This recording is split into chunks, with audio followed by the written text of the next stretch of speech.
मणिपुर हिंसा। मणिपुर में मई 2023 से एक महत्वपूर्ण जातीय संघर्ष चल रहा है। हिंसा मुख्य रूप से मैतेई समुदाय, जो इम्फाल घाटी में बहुसंख्यक हैं, और कुकीजो आदिवासी समुदाय, जो आसपास की पहाड़ियों से आते हैं, के बीच हुई है। A significant ethnic conflict has been ongoing in Manipur since May 2023.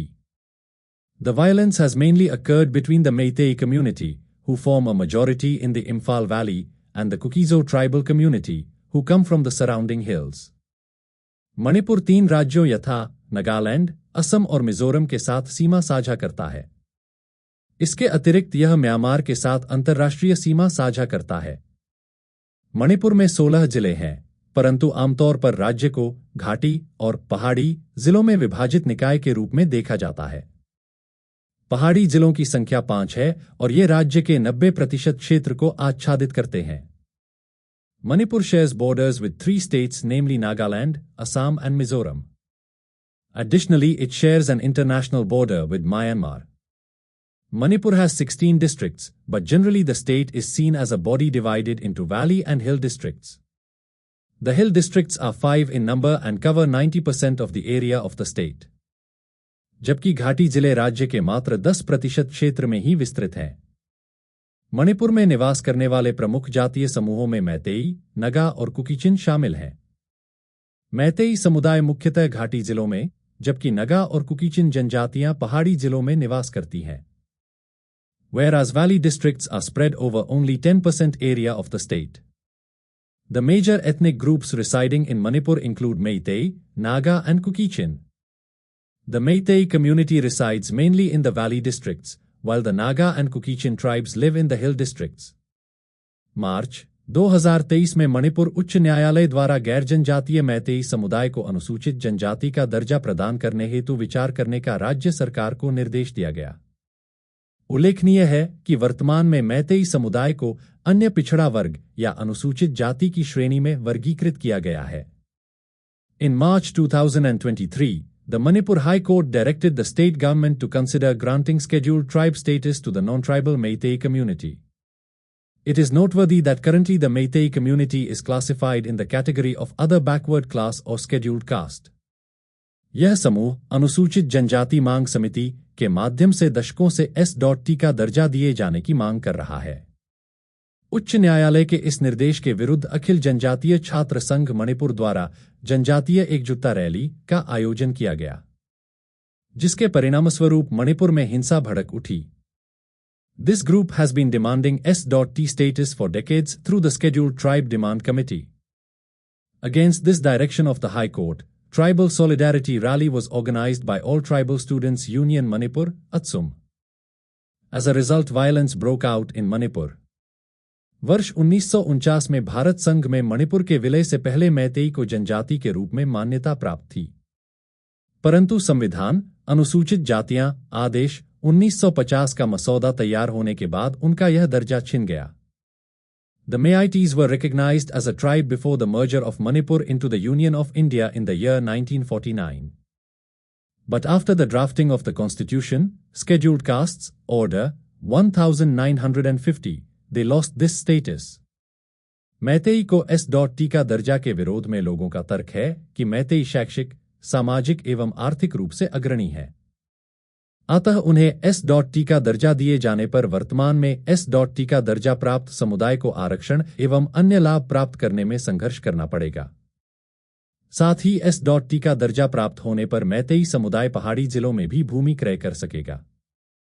इससे वर्तमान जनजातीय समूह अपने क्षेत्र की भूमि से वंचित हो जाएंगे। People opposing S.T status to Meiteis argue that Meiteis are leading educationally, socially and economically. Therefore, if they are given S.T status, the currently S.T status community will have to struggle to get reservation and other benefits.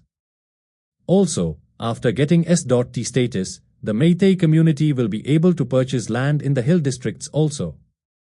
Due to this, the present tribal groups will be deprived of the land in their area. Manipur हिंसा की जांच हेतु आयोग 4 जून 2023 को केंद्र सरकार द्वारा गठित। गुवाहाटी उच्च न्यायालय के पूर्व मुख्य न्यायाधीश अजय लांबा इस आयोग के अध्यक्ष हैं। आयोग के 2 अन्य सदस्यों में शामिल हैं 1 पूर्व IAS अधिकारी हिमांशु शेखर दास 2। पूर्व IPS अधिकारी आलोक प्रभाकर रा। Commission constituted by the central government on 4th June 2023 to investigate the Manipur violence. Former Chief Justice of Guwahati High Court Ajay Lamba is the chairman of this commission. The two other members of the commission include 1. Former IAS officer Himanshu Shekhar Das, 2. Former IPS officer Aloka Prabhakar Ra. Manipur में शांति समिति का गठन 10 जून 2023 को केंद्र सरकार द्वारा गठित। मणिपुर की राज्यपाल अनुसुईया उइके इस समिति की अध्यक्षता करेंगी। समिति के अन्य सदस्यों में मणिपुर के मुख्यमंत्री एन बीरेन सिंह, राज्य सरकार के कुछ मंत्री, सांसद, विधायक और विभिन्न राजनीतिक दलों के नेता तथा पूर्व सिविल सेवक, शिक्षाविद और विभिन्न जातीय समूहों के प्रतिनिधि शामिल हैं। Peace Committee in Manipur constituted by the central government on 10th June 2023. Manipur Governor Anusuya Uike will chair this committee. Other members of the committee include Manipur Chief Minister N. Biren Singh, some ministers of the state government, MPs, MLAs and leaders of various political parties and former civil servants, academicians and representatives of various ethnic groups. समिति का अधिकार क्षेत्र राज्य के विभिन्न जातीय समूहों के बीच शांति प्रक्रिया को सुगम बनाना है, जिसमें शांतिपूर्ण वार्ता और परस्पर विरोधी पक्षों समूहों के बीच बातचीत शामिल है। मणिपुर में शांति समझौता 29 नवंबर 2023 को नई दिल्ली में भारत सरकार एवं मणिपुर सरकार ने NLF, United national liberation front, के साथ एक शांति समझौते पर हस्ताक्षर किए। The mandate of the committee is to facilitate the peace process between the different ethnic groups of the state, which includes peaceful dialogue and negotiation between conflicting parties groups. Peace agreement in Manipur on 29 November 2023, the Government of India and the Government of Manipur signed a peace agreement with the NLF, United National Liberation Front, in New Delhi. यह प्रथम अवसर है जब घाटी स्थित मणिपुर का कोई हथियारबंद समूह हिंसा छोड़कर मुख्य धारा में लौटने पर सहमत हुआ है। NLF घाटी स्थित मणिपुर का सबसे पुराना हथियारबंद समूह है। NLF का गठन वर्ष 1964 में हुआ था। This is the first time that an armed group from valley-based Manipur has agreed to give up violence and return to the mainstream. NLF is the oldest armed group based in the valley of Manipur.